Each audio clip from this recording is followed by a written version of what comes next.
വഖഫുമായിട്ട് ബന്ധപ്പെട്ടതാ.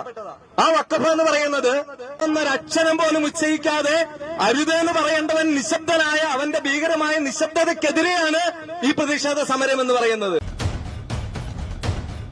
ഏറ്റവും ഗൌരവമായ ഒരു വിഷയം കേരള സമൂഹത്തെ അല്ല ഭാരത സമൂഹത്തെ കാർന്നു തിന്നാൻ പോകുന്ന ഒരു വിഷയം എന്താ? ഇവിടുത്തെ വഖഫുമായിട്ട് ബന്ധപ്പെട്ടതാ. ആ വഖഫ് എന്ന് പറയുന്നത് ഇപ്പോൾ മീഡിയ ഹൈലൈറ്റ് ചെയ്യുന്ന പോലെ ഏതെങ്കിലും ഒരു മതവിഭാഗത്തെ പ്രതിക്കൂട്ടിൽ നിർത്താനോ അവർക്കെതിരെ കുറ്റാരോപണം നടത്താനോ അല്ല. 1995 ചിലരുടെയൊക്കെ കണ്ണീരൊപ്പാൻ വേണ്ടി അന്ന് കേന്ദ്രം ഭരിച്ചിരുന്ന സർക്കാർ കൊണ്ടുവന്ന ഒരു അമെന്റ്മെന്റാണ് ഇതിന്റെ അകത്തെ പ്രശ്നം. ഇന്നലെയും കൂടി നമ്മുടെ മന്ത്രിമാര് പറഞ്ഞു ഇത് ഒരു നിയമപ്രശ്നമല്ല, ഭൂമിയുടെ പ്രശ്നമാണ് എന്ന് പറഞ്ഞു. പക്ഷേ ആ നിയമം പഠിച്ചിട്ടുള്ളവർക്കൊക്കെ അറിയാം ഇത് ഭൂമിയുടെ പ്രശ്നമല്ല, നിയമത്തിന്റെ പ്രശ്നമാണ്. അതുകൊണ്ട് നിയമത്തിലാണ് അമെന്റ്മെന്റ് വരേണ്ടത്. അപ്പൊ അതുകൊണ്ട് ഞങ്ങൾക്ക് ചില പ്രതിഷേധമുണ്ട്. ആ പ്രതിഷേധം എന്ന് പറയുന്ന വ്യക്തികളോടാണ്, അവരുടെ അഭിപ്രായങ്ങളോടും നിലപാടുകളോടുമാണ്. പക്ഷെ ഏതെങ്കിലും ഒരു മതവിഭാഗത്തോട് ഒരു പ്രതിഷേധവുമില്ല. ആ പ്രതിഷേധം എന്താ? മുനമ്പത്തെ സമരപ്പന്തലിൽ പോയിട്ട് ഞങ്ങൾ നിങ്ങളോട് കൂടെയാണ് എന്നും ഒരാൾ പോലും ഇവിടെ ഇറക്കി വിടില്ല എന്നും നിങ്ങൾക്കൊപ്പം സമരം ചെയ്യാൻ ഞങ്ങളുണ്ട് എന്നും ഞങ്ങൾ ജീവൻ കൊടുത്ത് നിങ്ങളെ സംരക്ഷിക്കുമെന്നും പറഞ്ഞ രാഷ്ട്രീയ നേതാക്കൾ അതെല്ലാം മറന്നുകൊണ്ട് അതിനപ്പുറത്തേക്ക് ചെന്നിട്ട് നിയമസഭയിൽ പോയി പ്രമേയം പാസാക്കുമ്പോ ആ ഒന്നൊരക്ഷരം പോലും ഉച്ചയിക്കാതെ അരുതെന്ന് പറയേണ്ടവൻ നിശബ്ദനായ അവന്റെ ഭീകരമായ നിശബ്ദതയ്ക്കെതിരെയാണ് ഈ പ്രതിഷേധ സമരം എന്ന് പറയുന്നത്. അത് മുൻപത്തെ ജനങ്ങളോടുള്ള ഐക്യദാർഢ്യം മാത്രമല്ല, അത് പിന്നെ എന്തുകൂടിയാ? ഏതൊരു കാര്യവും അറബിക്കടലിന് വരെയും അവകാശം ഉന്നയിക്കാൻ അധികാരം കൊടുക്കുന്ന ഒരു നിയമം രാജ്യത്തുണ്ടാക്കി വെച്ചിട്ട് അതിന്മേലൊരു അമെന്റ്മെന്റ് കൊണ്ടുവരാൻ വരുമ്പോ അയ്യോ പാടില്ല എന്ന് പറയുന്ന ഒരു വിഭാഗം ജനത്തിന്റെ നീതിബോധമില്ലായ്മയ്ക്കെതിരെയാണ് നമ്മൾ ഈ സമരം നടത്തുക. അപ്പൊ അതുകൊണ്ട് ഞാൻ വിചാരിക്കുന്നത് ഇവിടുത്തെ കത്തോലിക്കരോ ഹൈന്ദവരോ മറ്റു വിഭാഗങ്ങളോ ഇത്തരം കാര്യങ്ങളൊക്കെ പറയുമ്പോ ചില നിരീക്ഷകർ വരും, അയ്യോ നിങ്ങളങ്ങനെ സംസാരിക്കാനായിട്ട് പാടില്ല. കാരണം എന്താ? നിങ്ങളങ്ങനെ സംസാരിച്ചു തുടങ്ങിയാൽ ഇവിടുത്തെ സോഷ്യൽ ഫാബ്രിക്സ് അങ്ങനെ നശിപ്പിക്കുകയാണ്, സോഷ്യൽ ഫാബ്രിക്സ് കീഴിപ്പോവുക.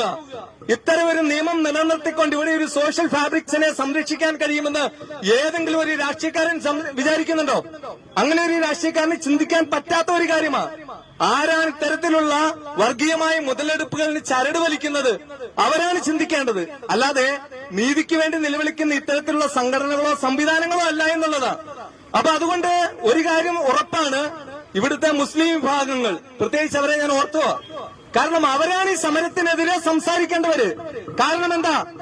ഈ നിയമത്തെ ആഴത്തിൽ പഠിച്ചു കഴിഞ്ഞപ്പോൾ അതിന്റെ അകത്ത് മനസ്സിലാകുന്ന ഒരു കാര്യമുണ്ട്. ഏതെങ്കിലും ഒരു മുസ്ലിം നാമധാരിയുടെ കയ്യിലിരിക്കുന്ന സ്ഥലം മേടിക്കാൻ ഇനി കേരളത്തിൽ ആരും ധൈര്യപ്പെടില്ല എന്നുള്ളതാണ് കാര്യം. ഏതെങ്കിലും ഒരു മുസ്ലിം നാമധാരിയിൽ നിന്ന് സ്ഥലം മേടിക്കാനോ മുസ്ലിം നാമധാരി കൈവശം വെച്ചിരുന്ന ഒരു കാര്യം ഏറ്റെടുക്കാനോ ആരും ധൈര്യപ്പെടില്ല. കാരണം എന്താ? വഖഫാണെന്ന് പറയുമ്പോ, വഖഫ് എന്ന് പറയുമ്പോ അത് ഈ ദൈവത്തിന് വേണ്ടി കൊടുക്കുന്നതാ.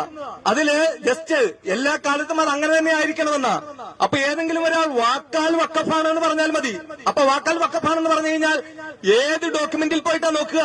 പൊസഷൻ സർട്ടിഫിക്കറ്റിൽ നോക്കിയാൽ പറ്റില്ല, കരം കെട്ടിയ റെസീറ്റിൽ നോക്കാൻ പറ്റില്ല, എൻകംപ്രൻസ് സർട്ടിഫിക്കറ്റിൽ നോക്കിയാൽ പറ്റില്ല, നോൺ അറ്റാച്ച്മെന്റ് സർട്ടിഫിക്കറ്റിൽ നോക്കിയാൽ പറ്റില്ല, അങ്ങനെ ലൊക്കേഷൻ സ്കെച്ച് നോക്കിയാൽ പറ്റില്ല. അങ്ങനെ ഏതെങ്കിലും ഒരു റവന്യൂ രേഖയിൽ നോക്കിയിട്ട് ഇത് വഖഫാണെന്ന് മനസ്സിലാക്കാൻ പറ്റാത്ത ഒരു സ്ഥിതി നിലനിന്നു കഴിഞ്ഞാൽ ഒരു മുസ്ലിം സഹോദരനോ സഹോദരിയോ വിചാരിക്കുമെന്ന് കരുതുന്നില്ല അവരുടെ സ്ഥലം മേടിക്കാൻ ആരെങ്കിലും വരുന്നു. അപ്പോ ഭീകരമായ ഒരു അന്തരീക്ഷം ഈ തേങ്ങാപ്പൂള് പോലെ ഇരിക്കുന്ന ശരാശരി മലയാളിയുടെ പേരിൽ വെറും 8 സെന്റ് മാത്രമുള്ള ഈ സംസ്ഥാനത്ത് നടപ്പാക്കാൻ വേണ്ടി വഴിതെളിക്കുകയാണ്. വഖഫ് നിയമത്തെ സംരക്ഷിക്കുമ്പോഴൊക്കെ മുസ്ലിം മതവിഭാഗത്തിന് വേണ്ടി കൊടുത്ത സ്ഥലമൊക്കെ ആരെങ്കിലും എടുത്തുകൊണ്ടു പോകണമെന്നോ അവർ കൊണ്ടുപോകണമെന്നോ ഇവിടെ ആർക്കും യാതൊരു അഭിപ്രായവുമില്ല. അങ്ങനെ ആർക്കെങ്കിലും അഭിപ്രായം ഉണ്ടെന്ന് തോന്നുന്നില്ല. പക്ഷേ ഏറ്റവും സാധാരണക്കാരായ ആളുകൾക്ക് രജിസ്റ്റർ ചെയ്ത് കൊടുത്ത സ്ഥലത്തിന്മേൽ, അവർ കാലങ്ങളായി ജീവിക്കുന്ന സ്ഥലത്തിന്മേൽ, അവർക്ക് വിറ്റ സ്ഥലത്തിന്മേൽ, ആ സ്ഥലത്തിന്റെ മേലെ ഒരു അവകാശവാദം ഉന്നയിച്ചു വരിക. നമ്മുടെ ഇവിടെ ഇരിക്കുന്ന പൊതു ആളുകളുടെ ഒരു ധാരണയുണ്ട്, ഈ വഖഫ് ഇഷ്യൂവുമായി ബന്ധപ്പെട്ട് കേരളത്തിൽ ഏക സ്പോട്ട് ചെയ്യപ്പെട്ടിരിക്കുന്ന ഏരിയ എന്ന് പറയുന്നത് മുനമ്പമാണെന്ന്. അല്ല, പഠിക്കുമ്പോൾ മനസ്സിലാക്കുക, കേരളത്തിൽ 23 സ്ഥലങ്ങളിൽ വഖഫ് ഇതിനോടകം തന്നെ, വഖഫ് എന്ന് പറയുമ്പോൾ ഏതൊരു മതത്തെ അങ്ങനെ ഐഡന്റിഫൈ ചെയ്യുന്നു വിചാരിക്കരുത്.